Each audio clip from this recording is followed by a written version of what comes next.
Eh bien, bonjour l'équipe. Alors là, je vous fais une vidéo. Regardez-moi ça, j'avais jamais vu ça à ce point. Une putain d'invasion de cochenilles, regardez. C'est impressionnant. Alors j'ai compris pourquoi mes concombres, mes légumes et tout, machin, là, ils vont pas bien. Parce qu'il y a une invasion de cochenilles, je les ai vues dessous les feuilles. Alors on voit bien qu'elles sont vivantes. Regardez-moi ça, elles sont énormes. Elles sont énormes. J'en ai déjà vu des cochenilles dessous les élagnus, dans les plantes et tout. Mais franchement, elles étaient un peu plus petites. J'en ai beaucoup vu dans ma Véronique arbusive. J'ai traité avec du savon noir et de l'huile de colza. Ils sont renouvelés. Là, j'ai même plus d'huile de colza. Mais regardez-moi ça, c'est énorme. Alors déjà, il y a une quantité astronomique. Mais en plus, elles sont hyper grosses. Et on voit les fourmis qui les élèvent. J'essaie de passer derrière le... Ah, c'est impressionnant. Ah, ça a troublé un peu. Je vous fais ça d'un coup, là. Franchement, oh, c'est impressionnant. Donc, c'est peut-être pour ça. Dessous, il y en a. Et le pire, c'est que là, elles sont bien tout en vue. Elles sont en train de tomber. Oh putain, elles sont en train de tomber. Donc, est-ce qu'elles sont mortes? Parce que j'ai déjà envoyé un coup de savon noir et tout, là. Et d'huile de colza. Puis, il y en a, elles sont vivantes, hein, mais alors c'est impressionnant. Donc, ça doit venir de là. Franchement, je voulais filmer 1 minute et quelques. Voilà.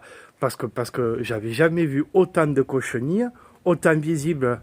Maintenant, elles se cachent même plus dessous les feuilles, au milieu, dans les gros coins ombragés. Oh là, j'ai vu que ça. Et en plus, elles sont énormes. C'est peut-être pour ça que mon concombre, en partie, j'ai des feuilles qui jaunissent, qui sont pas belles. Le poivron, eh ben, on le voit, il brille un peu, c'est les restes de savon noir. Le poivron, ben, il est pas très beau, c'est pas un manque d'eau, j'arrose beaucoup. Enfin, cette année, vous l'avez déjà vu, mon potager, ça va moins, hein. J'ai déjà perdu un plant d'aubergine. J'ai beaucoup moins de productivité sur l'ensemble de mes cultures. Et quand tu vois ça, bon là, j'ai quand même 2 beaux concombres. J'en ai un troisième qui est je sais plus où. Les concombres, ça va. En ce moment, j'en mange quelques-uns, j'ai pas à me plaindre. Elles, je les laisse encore, mais elles sont arrivées à terme. Donc voilà, c'est pour ça que j'ai beaucoup de feuilles qui jaunissent et qui noircissent.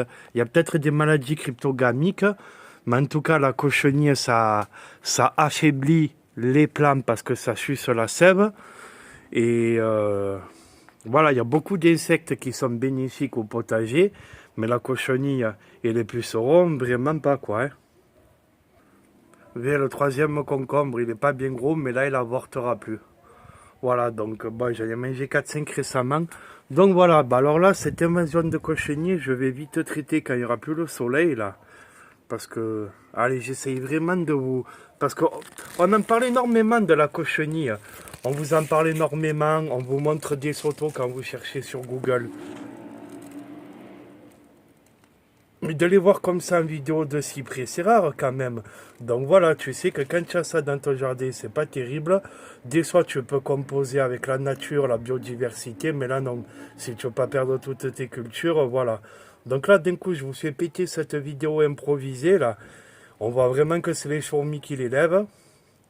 Et elles sont vraiment énormes. Il y en a qui sont tombés, donc il va vraiment... Oh putain, regardez, j'ai encore 2 concombres, là. Vous voyez, les amis? Eh ben, ça m'en fait 5, tout ça, là. Malgré tout, les concombres, malgré qu'ils se sont dégommés de cochenilles, il y en a peut-être encore des cachés dans les feuilles. Hein. Vous avez vu, c'est la jungle. Mais là, il y en a encore 2, 4, ouais, 5, 6. Voilà.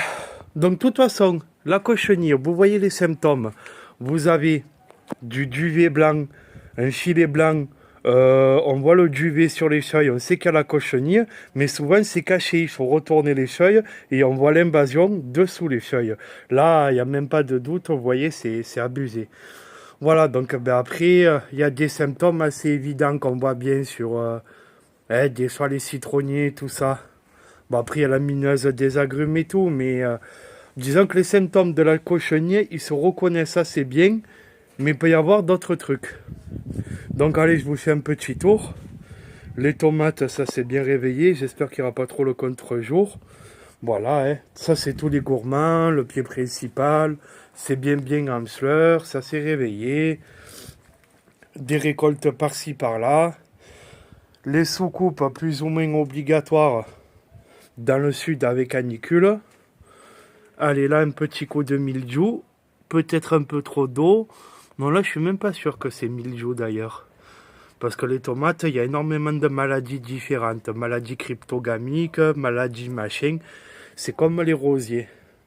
Entre les rosiers et la tomate, c'est des cultures que quand ça commence, c'est... Quand ça commence à avoir des maladies, ben, soit tu es un pro, tu arrives à bien le traiter. Soit tu fais ce que tu peux, et puis voilà, donc les tomates, tout ça, puis voilà les amis. Je voulais vraiment vous montrer ça. Donc ce soir, encore un gros arrosage. Puis voilà, hein. Donc la cochonnière, vous l'aurez vu de près comme rarement vous l'aurez vu de près. Voilà, donc un petit potager serré, ben, ça aurait pu être pire, mais voilà, ça demande ben, d'avoir une bonne terre équilibrée, un paillage équilibré, des arrosages ni trop copieux, ni pas assez. Il vaut mieux un petit manque d'eau qu'un excès d'eau.